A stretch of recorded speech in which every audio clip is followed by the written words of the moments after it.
भला हुआ मेरी माला टूट गई, मैं राम भजन से छूटी। भला हुआ मेरी माला टूट गई, मैं राम भजन से छूटी। मेरे सिर से टली बला, भला हुआ मेरी माला टूट गई, मैं राम भजन से छूटी। मैं राम भजन से छूटी। नमस्कार दोस्तों, जैसे कि आपको बताया गया था कि 1 अप्रैल के दिन आप सबका जितना भी भरम जाल है वो तोड़ दिया जाएगा। और दोस्तों, आज 1 अप्रैल है। 1 अप्रैल को हमारे देश में जो मूर्ख दिवस के नाम से बनाया जाता है, उस दिन की एक खासियत होती है कि कोई ना कोई आपको मूर्ख बना सकता है कभी भी, और आप उस चीज का गुस्सा नहीं कर सकते। आप उनको ऐसे नहीं बोल सकते कि आपने ऐसा क्यों किया, क्योंकि ये दिन ही निश्चित किया गया है 1 अप्रैल फूल के नाम से।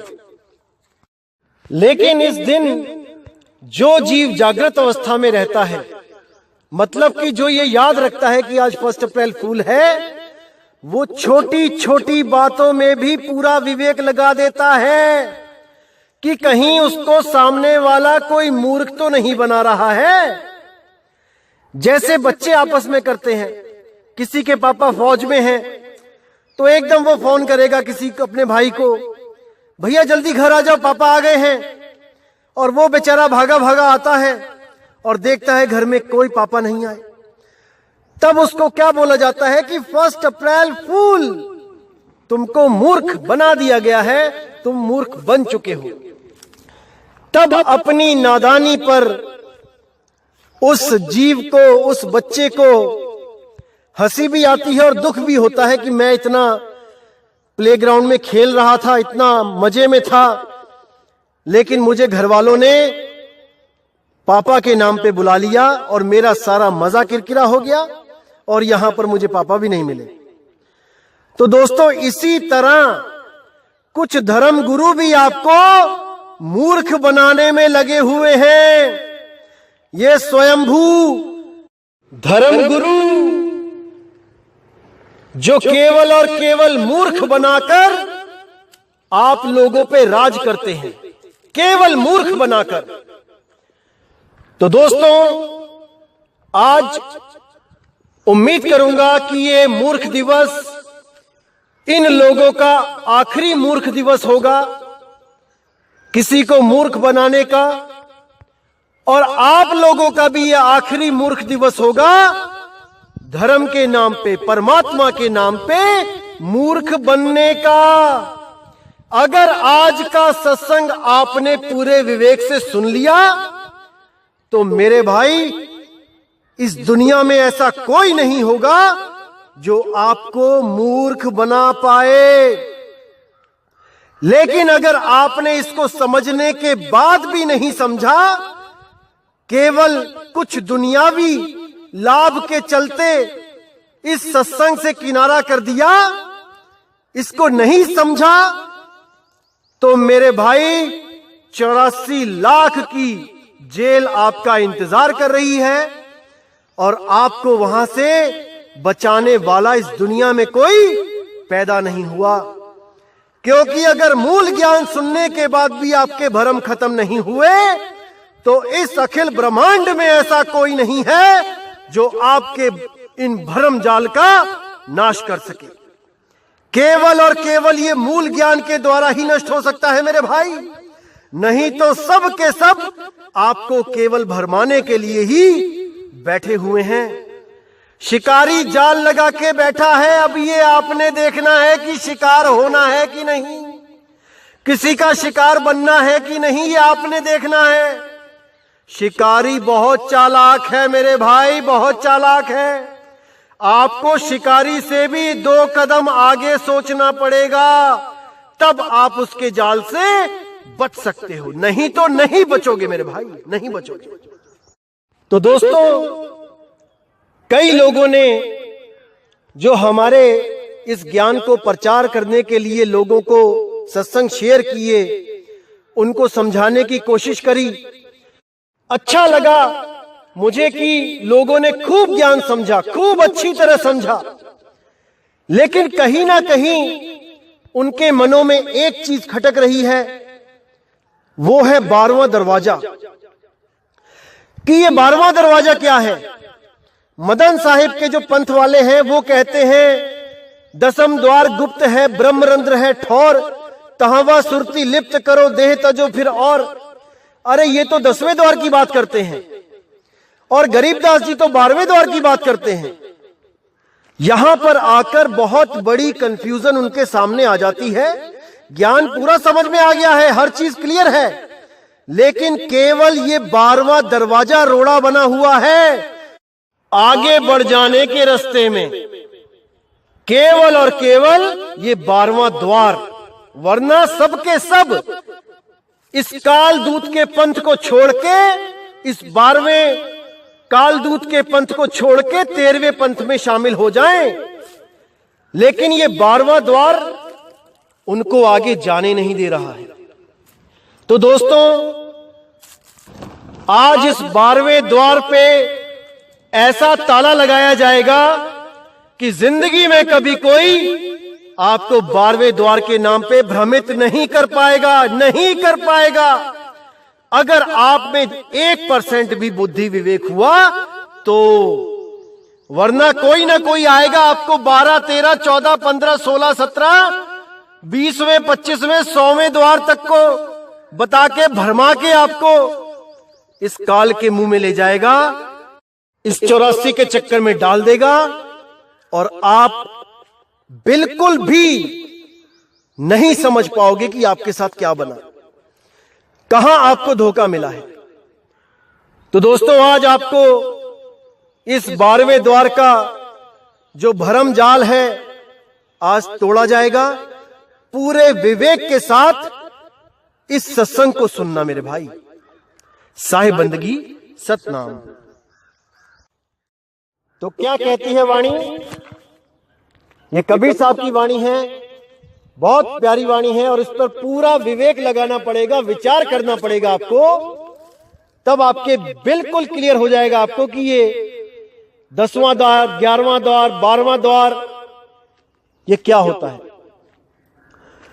तो वाणी कहती है, गोरखनाथ जी के साथ जब संवाद हुआ था कबीर साहब का, तो गोरखनाथ जी ने पूछा, अवधु कहो जीव को निस्तारा, एही काया में एक 10 द्वारा, तेही माहे एक है न्यारा, कौन द्वारे प्राण निकसे ताका करो विचारा, तुम तो साहिब सब घट व्यापक, तुमको सकल पसारा, इतनी मोहिमा था नहीं, तुम ही करो विचारा। यानी हे साहिब जी, इस शरीर में 11 द्वार हैं, उसमें एक न्यारा द्वार है। किस द्वार से प्राण निकलता है और वो कहां जाता है, किस देह में वो जीव जाता है, इसका मुझे ज्ञान दो साहिब। तुम तो सब घट में व्यापक हो, तुम्हारा ही सब पसारा है, घट घट में आप विराजमान हो, आप सब बातों को जानने वाले हो, सब तरह के ज्ञान को जानने वाले हो। मेरा संशय दूर करो साहिब, मुझे बताओ। तो कबीर साहब बोलते हैं कि गुदा द्वारा प्राण निकसे नरक खानी जाए, तुरंत देह गोजवा की पाए नरक में ठहराए। कि जिन लोगों के प्राण गुदा द्वारा निकलते हैं, लैट्रिन निकल जाती है जिनकी मरते हुए, वो नरक खानी में चले जाते हैं और तुरंत देह गोजवा की पाए, जो लैट्रिन में कीड़े होते हैं, उस जून को प्राप्त करते हैं और उस विष्ठा को ही खाते हैं, उस गंध को ही खाते हैं। ये उन लोगों का हाल है जिनकी मरते समय लैट्रिन निकल जाती है। फिर कहते हैं, मूत्र द्वारा प्राण निकसे जल खानी जाए, तुरंत देह मछली की पाए, जल सूखे पछताए।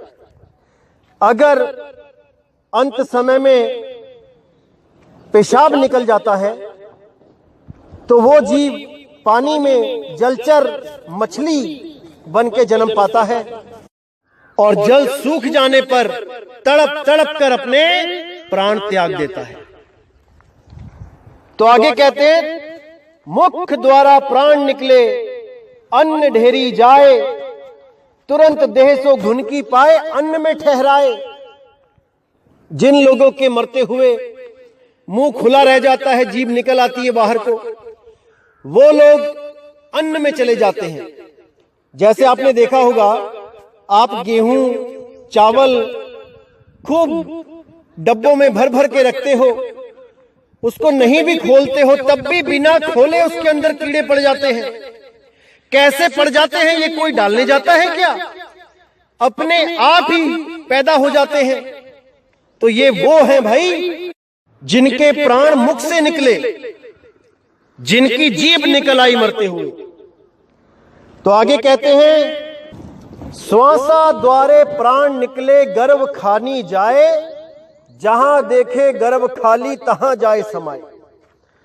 जो नाक के द्वारा जिनके प्राण निकलते हैं, जो बैठे बैठे ही पता भी नहीं लगता कहां चले गए, श्वासों से ही निकल जाते हैं, ना हा ना हू, कोई आवाज भी नहीं निकाल पाते।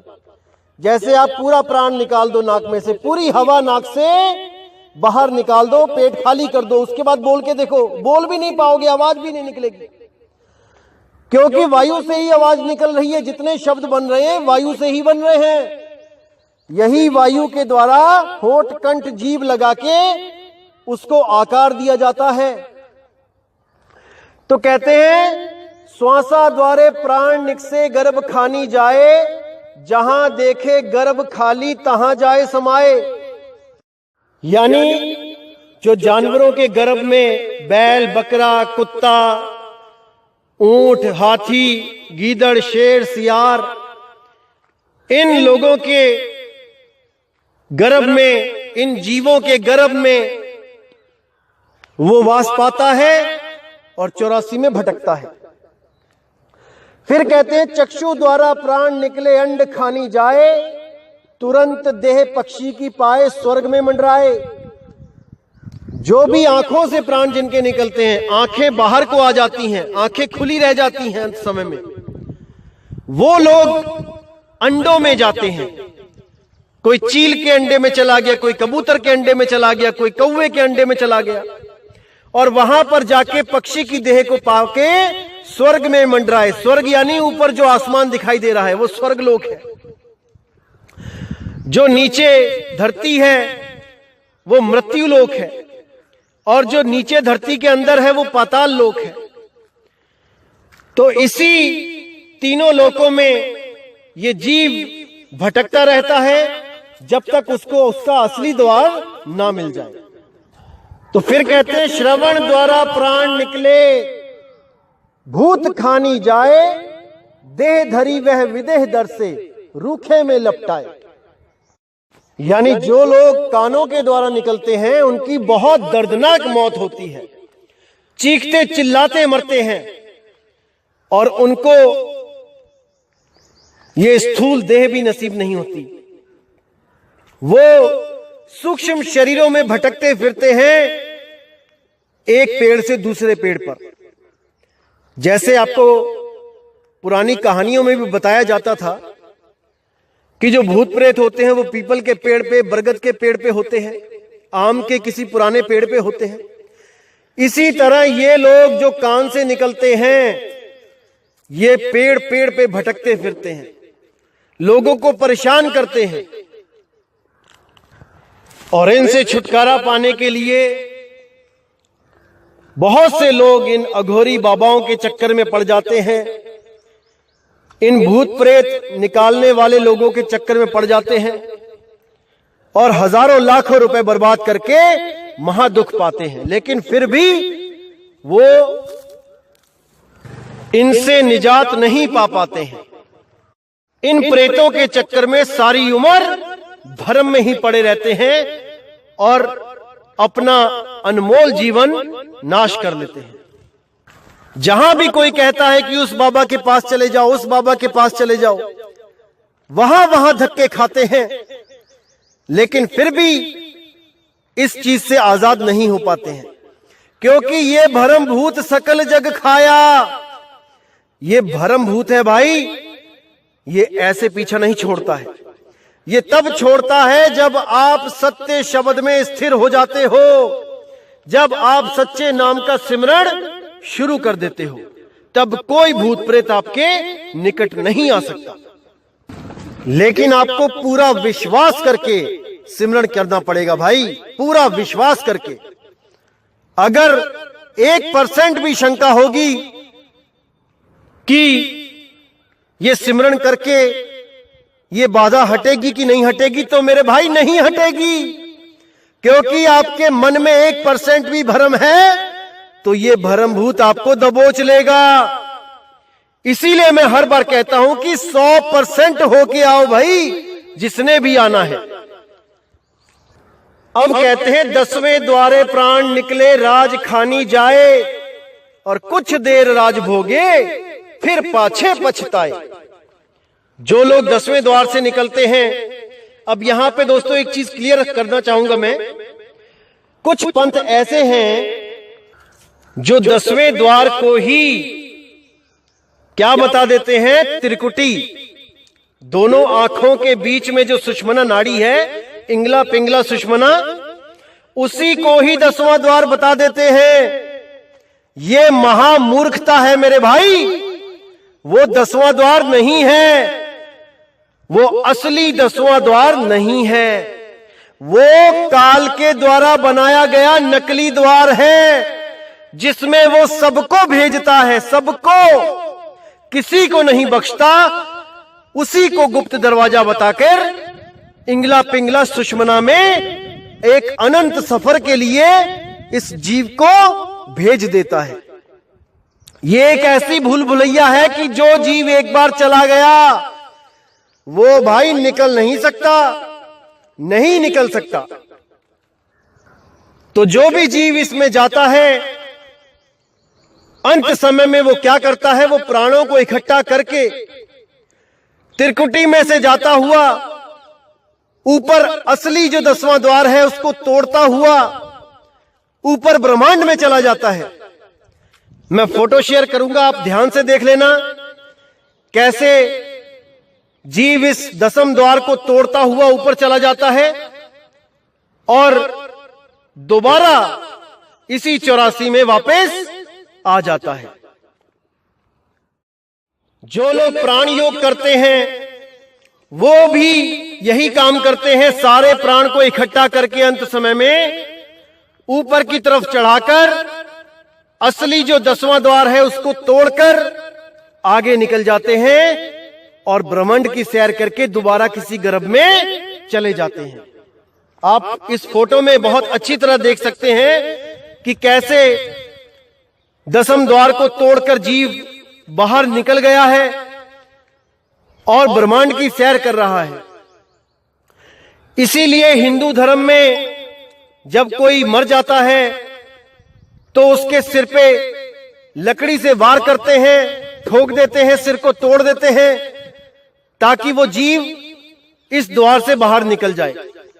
अरे मेरे भाई, मरने के बाद नहीं ठोका जाना चाहिए, जीते जी वहां से निकलोगे तब बात बनेगी, तब आपको स्वर्ग, ब्रह्मलोक, सतलोक आदि लोक मिलेंगे, वरना वो भी नहीं मिलेंगे। अगर मरने के बाद क्रियाक्रम में अगर लकड़ी से सिर को तोड़ते हो तब ये प्राणों के द्वारा तोड़ के निकलना पड़ता है, प्राणों के द्वारा, तब बात बनती है। जो राजा की जून मिलेगी तब मिलेगी, स्वर्ग मिलेगा तब मिलेगा, ऐसे नहीं मिलेगा लकड़ी मार के। तो कहते हैं 10वें द्वारे प्राण निकले राज खानी जाए, कुछ देर राज भोगे फिर पाछे पछताए। वो पछताएगा, अगर वो सिर को फोड़ के भी निकलेगा, ऊपर को ब्रह्मांड में जाएगा, फिर पछताएगा, उसको मुक्ति नहीं मिलेगी। अब आगे कहते हैं सुरति द्वारा प्राण निकसे सत्य लोक ही जाए, शब्द निरखत जाए लोक ही कहे कबीर बुझाए। कि जो सुरती द्वारा प्राण को निकालेगा, कहने का मतलब सुरती जहां पर एंटर की थी,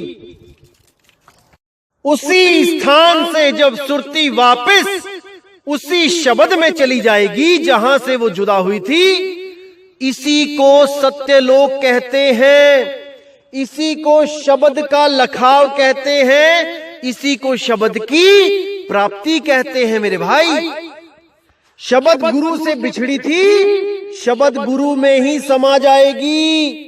अरे सुरत समाए शब्द में, वाको काल न खाए। समझ जाओ मेरे भाइयों, समझ जाओ। इस अवस्था में प्राण और सुरति दोनों अलग हो जाते हैं। श्वास और सुरति अलग अलग हो जाते हैं। श्वास रह जाती है ब्रह्मांड में और सुरति आगे का रास्ता सफर तय करके हमेशा के लिए इन 5 तत्वों से न्यारी हो जाती है, अपने निज स्वरूप, अपने मूल ठिकाने पे पहुंच जाती है। इसी को मुक्ति पद कहा जाता है मेरे भाई, इसी को मुक्ति बोला जाता है। तो अब जब हम हिसाब लगाते हैं कि कितने द्वारों से कहां कहां जीव गया है, कितने द्वारों को बताया गया है इस वाणी में, तो हिसाब लगाइए। देखिए, गुदा द्वार 1, मूत्र द्वार यानी कि पेशाब निकल जाना 2, मुख द्वार 3, श्वासों का द्वार 2 नाक के छेद 3 और 2 5, चक्षु द्वार 2 आंखों के छेद 5 और 2 7, श्रवण द्वार कानों के छेद 7 और 2 9, 10वां द्वार जिसके द्वारा जीव राजा बनता है वो हो गया 10वां द्वार, जिसको रंभ द्वार भी बोल दिया जाता है। ये हो गए 10 द्वार। और जो 11वां द्वार है वो है सुरती शब्द मेल, जिसको बोला जाता है शब्द द्वार। शब्द बिना सुरत आंधरी कहो कहां को जाए, द्वार न पावे शब्द का फिर भटका खाए। तो 11वां द्वार है शब्द द्वार। जो शब्द का आपको भेद दिया जाता है, सुरती उसी शब्द में जब समाएगी तो वही शब्द एक तरह का द्वार बता दिया गया है कि तभी तो समाएगी। जब किसी कमरे में हमने जाना होता है, यानी हमें कमरे में समाना है, तो वहां पे एक दरवाजा होता है। लेकिन जब शब्द में सुरत समाएगी तो वहां पे कोई दरवाजा नहीं होगा, वो दरवाजे के बिना ही दरवाजा है, वो शब्द द्वार है। इसीलिए बोला गया है 10हों द्वार नरक भर बूढ़े, तू गंदी को बेड़ो। यानी 10 द्वार से भी निकल जाओगे शरीर को त्याग के, तब भी तुम्हारी मुक्ति नहीं होगी जब तक तुम्हें 11वें द्वार रूपी शब्द का लखाव करने वाला गुरु ना मिल जाए तो। और अगर आप त्रिकुटी को भी जोड़ोगे, जो इंगला पिंगला और सुषमना द्वार है, तो यही शब्द द्वार 11वें की जगह 12वां हो जाएगा। इसी को 12वां द्वार कहा जाएगा। लेकिन ऐसा नहीं है भाई,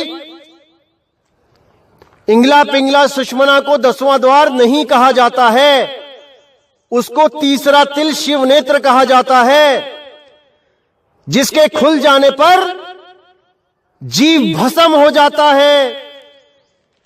कोई मुक्ति नहीं मिल जाती उस द्वार के खुल जाने पर।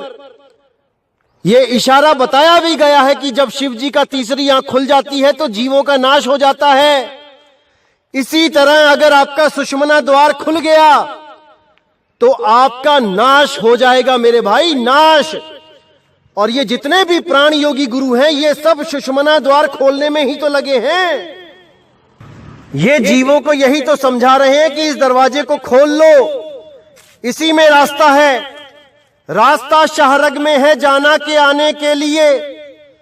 मूर्ख बनाया जा रहा है, मूर्ख, और सब के सब मूर्ख बनने में लगे हैं।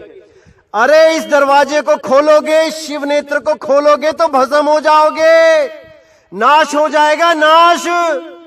समझ जाओ, समझ जाओ, समझ जाओ मेरे भाइयों। और जो लोग अपने इस स्थूल शरीर को छोड़कर सूक्ष्म शरीरों के द्वारा भ्रमण करते हैं तीन लोक में, उन लोगों को प्रेत जून दे दी गई है। वो प्रेतों की तरह भटक रहे हैं। उनके गुरुओं ने उनको जीते जी प्रेत बना दिया है भाई, प्रेत। जो लोग डींगे मारते हैं कि हम तो अपना शरीर छोड़ के अपने ही शरीर को देखते हैं बाहर निकल के उस शरीर से, और हम तीन लोक में सैर करते हैं अपने सूक्ष्म शरीर के द्वारा। अरे भाई, एक प्रेत में और आप में क्या फर्क रह गया? जब जीव कान के द्वारा निकलता है तो उसको एक सूक्ष्म शरीर दिया जाता है प्रेत का, और वो प्रेत जून 1000 साल की होती है। उसको भटकाया जाता है 1000 साल तक। अरे तुम्हें तो तुम्हारे गुरु ने जीते जी प्रेत बना दिया भाई। शरीर को त्याग के सूक्ष्म शरीरों में भटकना नहीं है, अपने रूप में समाना है, अपने रूप में, अपने निज रूप में। जिस गुरु को अपना निज रूप ही नहीं पता वो आपको क्या बताएगा? अरे गुरुआ तो घर घर फिरे, कौड़ी केर 50, अपने रूप की खबर नहीं और शिष्य करण की आस। अपना रूप तो पता नहीं है कि मेरा निज रूप क्या है, और चेले बनाने में लगे हैं। अरे संभल जाओ भाइयों मेरे, संभल जाओ। अपने निज रूप को खोजो, ऐसा गुरु ढूंढो जो आपका निज रूप, आपका निज नाम आपको लखा दे। अरे एक छुड़ाए एक लखाए, तब प्राणी निज घर को जाए।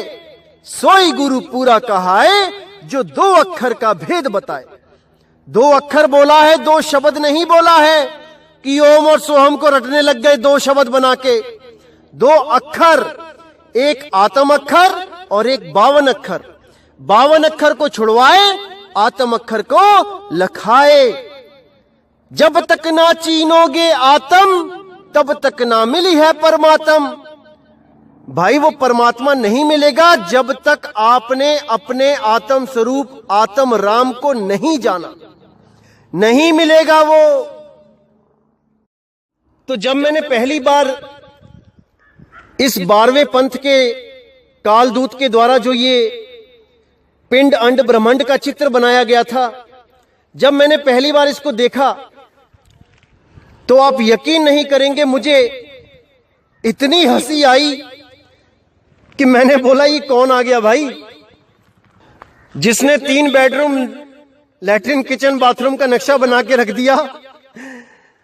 बड़ा अजीब लगा मुझे कि भाई ऐसे ऐसे संत भी आ गए क्या दुनिया में, जो ऐसे नक्शे बना के बताएंगे कि यहां से दाएं घूम जाना तो स्वर्ग लोक आ जाएगा, बाएं घूम जाना तो काल लोक आ जाएगा। क्या बताऊं, बड़ी दुविधा हुई। बहुत सोचा मैंने कि ये क्या पाठ पढ़ाया जा रहा है जीवों को। अरे ये थोड़ी नहीं है भाई, जो पिंडे सो ब्रह्मंडे, जिन खोजे तिन पाया। बिल्कुल साफ बोला गया है कि इस पिंड में ही, इस शरीर की जो रचना है, यही बाहर ब्रह्मांड की रचना है। दोनों में कोई फर्क नहीं है। लेकिन फिर भी पता नहीं क्यों जीव समझ नहीं पाता है और भरम जाल में भूल जाता है। जब मैंने उसमें देखा कि 10वें द्वार के आगे 11वां द्वार, 11वें द्वार के आगे 12वां द्वार, तो मेरी हंसी नहीं रुक पाई और मैंने ये पूर्ण निश्चय कर लिया था कि इस अज्ञान को जड़ से खत्म करके ही रहूंगा। एक दिन ऐसा जरूर आएगा जब इस अज्ञान को खत्म किया जाएगा और सच्चे 13वें पंथ का प्रचार किया जाएगा। तो दोस्तों, वो दिन आ गया है जो इस 12वें द्वार का आज ऐसा अंत किया जाएगा कि जीवन में कभी कोई 12वें द्वार का नाम लेके किसी को भ्रमित नहीं कर पाएगा और ये नकली चित्र को भी अपने हाथों से फाड़ के डस्टबिन में फेंक देगा। आज मैं आपसे वादा करता हूं कि आज ऐसा होके ही रहेगा, लेकिन अगर कोई विवेकी पुरुष हो तो ही वो ऐसा कर पाएगा, अन्यथा जो मूढ़ मोटी बुद्धि के जीव हैं वो इसी कालजाल में उलझे रहेंगे। तो दोस्तों, गरीबदास जी की वाणी में भी जो 12वें द्वार की बात की गई है उसको मैं आपको क्लियर कर देता हूं। गरीबदास जी ने भी इन ही 11 दरवाजों का जिक्र किया है जो कबीर साहब ने किया है, क्योंकि चेला कभी गुरु से आगे की बात नहीं कर सकता। लेकिन उन्होंने 12वां द्वार क्यों बोला, इसके पीछे बहुत बड़ा रहस्य है। जब कबीर साहब ने गरीबदास जी को नाम दिया और उनको बोला कि तुम इस वाणी के द्वारा पूरा प्रकाश करोगे मेरे नाम का, मेरे शब्द का, तो गरीबदास जी बहुत प्रसन्न हो गए। उन्होंने कहा, अहो भाग्य मालिक, आपने मुझे इतना बड़ा काम सौंप दिया, मैं बहुत खुश हूं। लेकिन जब कबीर साहब ने बोला कि गरीबदास जी, आप ही के पंथ में काल के दूत भी आएंगे और वो वाणी का अर्थ का अनर्थ करेंगे, इसलिए तुम ऐसी वाणी लिखना जो बहुत ही ज्यादा रहस्यमयी हो, बहुत ज्यादा गूढ़ हो, ताकि काल के दूत इस वाणी को समझ ही ना पाएं और उल्टा सुल्टा जो भी उनके मन में आए व्याख्या करते चले जाएं। तब उन्होंने बोला कि तुम अपनी वाणियों में 12वें द्वार का जिक्र करो, 12वें द्वार का जिक्र करो। तब गरीबदास जी ने बोला, महाराज जी, जितने भी संत हुए हैं आज तक किसी ने 12वें द्वार का जिक्र नहीं किया, यहां तक कि आपने भी 11वें द्वार को ही शब्द द्वार बोला, तो मैं 12वें द्वार को कैसे प्रकट करूंगा? ये तो बहुत बड़ा अनर्थ हो जाएगा, जीव भ्रमित हो जाएंगे। तब कबीर साहब ने बोला, तुम फिक्र मत करना गरीबदास, जब मेरे 13वें पंथ का प्रचार होगा तब ये सारे द्वार क्लियर कर दिए जाएंगे। तुम 12वें द्वार का जिक्र जरूर करना, क्योंकि जो नकली गुरु काल दूत आएंगे वो भी 11वें द्वार का जिक्र करेंगे, वो भी मेरी वाणी बोलेंगे। कौन सी वाणी? 9 द्वारे संसार सब 10वां योगी साध, एकादश खिड़की बनी जानत संत सुजान। ये वाणी बोल के कुछ काल के दूत भी अपने आप को घोषित करेंगे कि हम 11वें द्वार को जानते हैं, यानी शब्द को जानते हैं, और सार शब्द के नाम पे केवल कान में धू धू कर देंगे, कान में फूंक मार के कह देंगे हमने सार शब्द तुम्हारे अंदर प्रवेश करा दिया है, अब तुम्हें काल नहीं रोक सकता। मूर्ख बनाएंगे लोगों को, मूर्ख। लेकिन गरीबदास, तुम्हारी वाणी का सहारा लेके काल के दूत ही दूसरे काल के दूत को गलत साबित कर देंगे। वो 12वां द्वार कह के 11वें द्वार वाले को गलत साबित कर देंगे, और 11वें द्वार वाले लोग भागे आएंगे 12वें द्वार वाले कालदूत की शरण में, क्योंकि उनको लगेगा शायद इससे आगे भी कोई 12वां द्वार है, हमें वहां जाना है। तब गरीबदास जी ने कहा, महाराज, लेकिन शब्द से आगे तो कोई द्वार ही नहीं है, तब क्या किया जाएगा? अगर ये लोग भ्रमित हो गए तो, वो कालदूत ने सबको भ्रमित कर दिया तो। तब गरीबदास जी महाराज को बोला गया कि वो काल का दूत 12वें द्वार का नाम ले लेके सबसे झगड़ा करेगा, सबको झूठा सिद्ध करेगा, यहां तक कि अहंकार के वश अपनी ही सरकार से, अपने ही देश के लोगों से झगड़ा करेगा और उसको उम्र कैद हो जाएगी, आखिरी सांस तक वो जेल में रहेगा। तो गरीबदास जी ने कहा महाराज वो तो ठीक है, लेकिन आगे जो उसके वंशज, उस काल दूत के आगे जो पंथ चलाएंगे, उसके सगे संबंधी, उसके शिष्य, तब तो जीव परेशान हो जाएगा, तब तो जीव भटका खाएगा। तब कबीर साहब ने कहा तुम फिक्र मत करना गरीबदास, तुम अपनी वाणी में उस 12वें द्वार का जिक्र जरूर करना।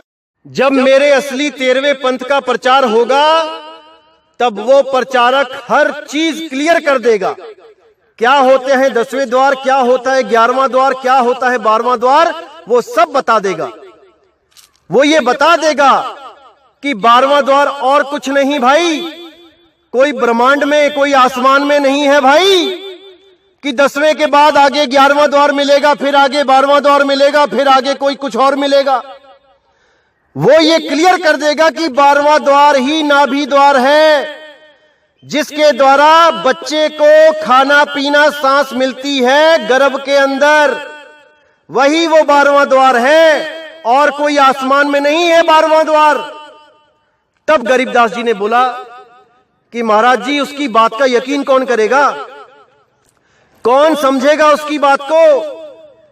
तो कबीर साहब ने कहा कोई बात नहीं गरीबदास, जो 12वें पंथ का कालदूत होगा मैं उसके अंदर ये फीड कर दूंगा कि वो अपने हाथों से इस सत्य को अपने ही ग्रंथ में लिख के जेल जाए। तुम बिल्कुल फिक्र मत करना गरीबदास, ये सब मैं अपने आप संभाल लूंगा। लेकिन तुम भी वाणी में हल्का सा इशारा दे देना कि वो 12वां द्वार क्या है, ताकि बिल्कुल कंफ्यूजन खत्म हो जाए और जीवों के सामने सत्य और असत्य बिल्कुल सही रूप से आ जाए, और विवेक के द्वारा जीव सत्य असत्य का निर्णय करके असत्य को त्याग के और सत्य के साथ हमेशा के लिए जुड़ जाएं। ऐसा जरूर करना गरीबदास। जैसे गीता ज्ञान दाता के मुंह से जो सच उगलवाया गया था, कबीर साहब की दया से ही वो निकला था, जो उसने पूरा आत्मज्ञान दिया दूसरे अध्याय में, लेकिन बाद में ले जाकर फिर अपने ही मंत्रों में उलझा लिया, ओम तत्सत में उलझा लिया इस जीव को। जैसे उसके मुंह से मैंने सत्य निकलवाया था, वैसे ही मैं इस 12वें पंथ के कालदूत के हाथों से सत्य लिखवाऊंगा। बिल्कुल फिक्र मत करना गरीबदास, इस जीव को बचाने के लिए मुझे बहुत कुछ करना पड़ता है, बहुत सी लीलाएं दिखानी पड़ती हैं, बहुत कुछ करना पड़ता है, लेकिन अपने बच्चों की रक्षा के लिए, चाहे उसके बाद कोई मुझे झूठा ही क्यों ना कहे, मुझे मूल ज्ञान और पवित्र ज्ञान को अलग अलग तरह से पेश करना ही पड़ता है अपने बच्चों के लिए, क्योंकि मेरे बच्चे अभी इतना विवेकी नहीं है कि उनको सीधा मूल ज्ञान समझ में आ जाए। अरे धर्मदास ये जग बौराना, कोई न जाने पद निर्वाणा, यही कारण मैं कथा पसारा, इन सब से कहिए राम ने आरा। ये जो मैंने कथा पसारी है पवित्र ज्ञान की, ये एक कहानी ज्ञान मुझे बताना पड़ा, मेरी मजबूरी थी, क्योंकि ये जीव इस काल के जाल में ऐसा उलझ चुका है कि वो मेरी बात को समझ ही नहीं सकता। इसलिए मुझे ये कहानी बता के समझाना पड़ता है अपने प्यारे बच्चों को। लेकिन अगर कोई कहे कि कबीर साहब तो दोगले हैं, कबीर साहब तो अलग अलग चीज बताते हैं सबको, तो भाई ये उनकी नादानी है। बुद्धि का लेवल देखने के बाद ही ये ज्ञान मैं किसी को समझा सकता हूं।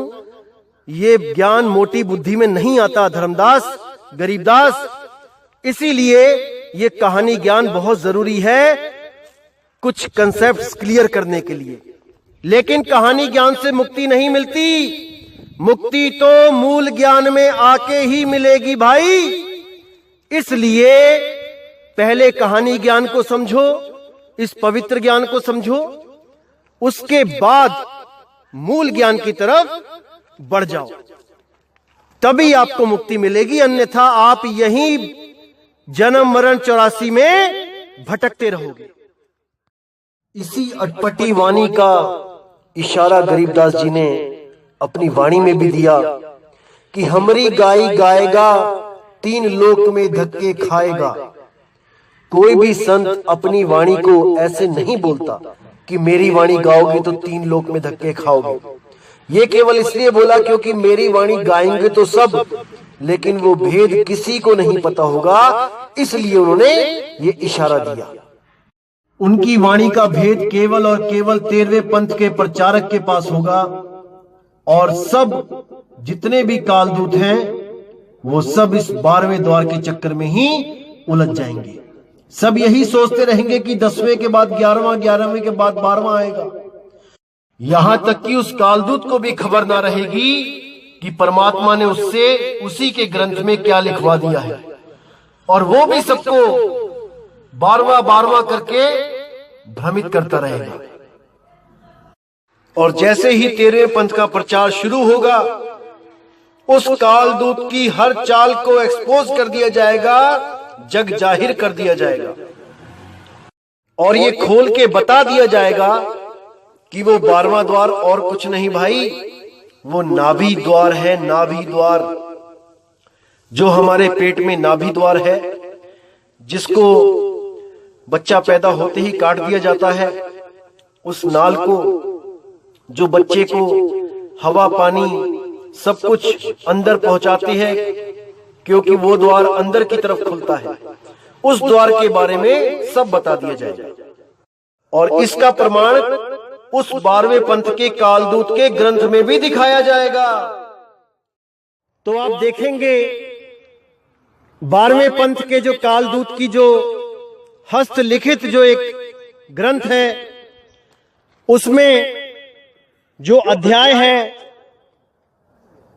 स्वसम वेद बोध का सारांश, पेज नंबर 422, जब आप इस पे देखेंगे तो वहां पे क्या लिखा है बिल्कुल क्लियर हो जाएगा इसको समझने के बाद। स्वसम वेद बोध पृष्ठ 163 का सारांश, मृत्यु के समय जीव जिस रास्ते से जाता है उसके भविष्य का ज्ञान। अथ जीव के अंत काल वाली वाणी। देखिए क्या लिखा है इसमें, अंत काल जब जीव को आवे, यथा कर्म तस देही पावे। हेठ यानी गुदा द्वार जब जीव निकाशा, नरक खानी में ताको बासा। गिरे नरक शीश बल जाई, ताही में पुनि रहे समाई। नाभि द्वारे जो प्राण चलाना, जलचर योनि माही प्रगटाना। मूत्र द्वार कर जीव पयाना, पशु योनि में तास ठिकाना। मुख द्वार ते जीव कड़ी आवे, अन्न खानी में बासा पावे। श्वास द्वार ते जीव जब जाता, अंडज खानी में सो प्रकटाता। नेत्र द्वार जब जीव सिधारा, मक्खी आदि तन सो धारा। श्रवण द्वार ते जीव जब चाला, प्रेत दे पावे तत्काला। दशम द्वार ते निकसे प्राणा, राजा होए भोग विधि नाना। रंभ द्वार ते जीव जब जाता, परम पुरुष के लोक समाता। अब ये जो वाणी है, आप इसमें जब गिनोगे इन द्वारों को, सबसे लास्ट में यहाँ पे जो रंभ द्वार ते जीव जब जाता है, ये गलत लिखा है। यहाँ पे होगा सुरती द्वार ते जीव जब जाता। जब सुरती द्वार से जीव जाएगा, जहां से सुरती आई थी उसी द्वार से जीव जाएगा, यानी शब्द द्वार की तरफ इशारा है। तब इन द्वारों को जब आप गिनोगे तो ये 12 हो जाएंगे। देखिए, हेठ गुदा द्वार 1, नाभि द्वार 2, मूत्र द्वार 3, मुख द्वार 4, श्वास द्वार 2 6, नेत्र द्वार 2 8, श्रवण द्वार 2 10, और उसके बाद दसम द्वार ये 11, और रंभ द्वार यानी जिसको सुरती द्वार बोल रहे हैं वो 12। तो यहां पे हो गए 12 द्वार। अब आइए आगे क्या लिखा है देखते हैं इन 12 द्वार के बारे में। आगे लिखा है इसी ग्रंथ में, इन वाणियों में नाभि द्वार का भी वर्णन है। नाभि द्वार यानी 12वां द्वार, जो हमारे पेट में जो नाभि है, जो गर्भ के समय जो जिसमें से खाना पीना हमें मिलता है, जो अंदर की तरफ खुलती है, हमारे पेट की तरफ खुलती है, वो है 12वां द्वार। क्या लिखा है कि इन वाणियों में नाभि द्वार का भी वर्णन है। इसको संत गरीबदास जी ने कहा है बड़वानल का द्वार है नाभि नाभि के नीचे। हो गया क्लियर? बिल्कुल क्लियर है, साफ लिखा है बड़वानल का द्वार है नाभि नाभि के नीचे। अन्य 10 द्वार तो सामान्य संत भगत भी जानता है, परंतु 12वें द्वार का ज्ञान केवल इस लेखक रामपाल दास को है, अन्य को नहीं है। नाभि द्वार शरीर के अंदर ही खुलता है, इसलिए इसको मुख्य द्वारों में नहीं गिना जाता। तो आप सब अब समझ जाइए कि कितना बड़ा मूर्ख बनाया जा रहा था आपको 12वें द्वार के नाम पे, जबकि ये 12वां द्वार कोई आसमान में नहीं है भाई, कि 10वें के आगे 11 और 11 के आगे 12 है। अरे ये तुम्हारी नाभि है, जिसमें तुम रोज उंगली फेरते हो, नहाते हुए साफ करते हो, यही है वो 12वां द्वार। आगे से कोई भी काल का दूत आपको भ्रमित करेगा 12वें द्वार के नाम पे, थोड़ी सी कमीज उठा के उसको 12वें द्वार का दर्शन करवा देना। जिंदगी में दोबारा कभी नहीं बोलेगा तुम्हारे सामने आके कि 12वें द्वार के पार परमात्मा रहता है। मूर्ख बना रखा है, मूर्ख। अरे चोर चुरावे तुमबड़ी वो गाडे पानी में, वो गाडे वो ऊपर आवे सच्चाई छानी ना। तो ऐसे चोरों से बच के रहना मेरे भाई, जो आपको केवल और केवल भ्रमित करते हैं। जैसे अंग्रेजों का जो फंडा था वो था कि फूट डालो और राज करो, और इन काल दूतों का फंडा है कि भ्रम में डालो और राज करो। अब ये आपने देखना है कि आपने भ्रमित होना है कि नहीं होना है। इस दास ने तो अपना काम कर दिया है मेरे भाई। उस बंदी छोड़ की दया से आपको ये सारा ज्ञान समझाया जा रहा है। अगर आप अभी भी नहीं समझे तो मेरे भाई स्वयं परमात्मा आके भी नहीं समझा पाएगा। इसलिए आपको मैं फिर कहता हूं कि किसी पर भी विश्वास करने से पहले 100 बार परख लो कि कहीं आपको मूर्ख तो नहीं बनाया जा रहा है परमात्मा के नाम पे। तो मेरे भाई, जो कुछ भी आपको बताया जा रहा है ध्यान से समझ लो। ये आखिरी जन्म है आपका। इस इंसान जन्म में भी अगर आपने ये चीज नहीं समझी तो कब समझोगे? क्या 84 में जाने के बाद समझोगे? अभी नहीं समझे तो मेरे भाई कभी नहीं समझोगे, कभी नहीं। इसलिए मैं कह रहा हूं कि हर चीज को बिल्कुल क्लियर कर दो, ताकि 1% भी भ्रम आपके दिमाग में ना रहे। ये काल के दूत आपको भ्रमित ना कर पाए, आपको सच्चे परमात्मा की सच्ची भक्ति नसीब हो। लेकिन वो तभी होगी जब आप इन सब के जाल को काटते जाओगे विवेक के द्वारा। अगर आपने 1% भी विवेक का साथ छोड़ा तो कोई ना कोई आपको लूट लेगा मेरे भाई, लूट लेगा। तो मेरे भाई, आज आपके मन में यह निर्णय हो जाना चाहिए कि आपने 12वें द्वार नाभि द्वार में जाना है या उस 11वें द्वार शब्द द्वार में जाना है। शब्द द्वार 11वें द्वार से आगे अगर कोई भी खोजता है, उसके लिए कबीर साहब ने बाणी बोली है, अरे आगे खोजे गिर पड़े, पीछे खोजे भुलाए, और सार शब्द से आगे खोजे वो बांधा जमपुर जाए, वो बांधा जमपुर जाए। जो भी 12वें द्वार की आस लगा के बैठे हैं उनको 12वां द्वार मिलेगा, लेकिन गर्भ में जाकर वो नाभि द्वार के रूप में 12वां द्वार मिलेगा, जिसमें उनको खाना पीना मां के द्वारा पहुंचाया जाएगा। समझ जाओ मेरे भाई, समझ जाओ, अभी मौका है। अगर ये मौका बीत गया, ये समय निकल गया, तो मेरे भाई अंत में कोई सहाय नहीं होगा, कोई सहाय नहीं होगा। केवल शब्द गुरु सहाय है, उसकी खोज कर लो, उसको पहचान लो मेरे भाई, पहचान लो।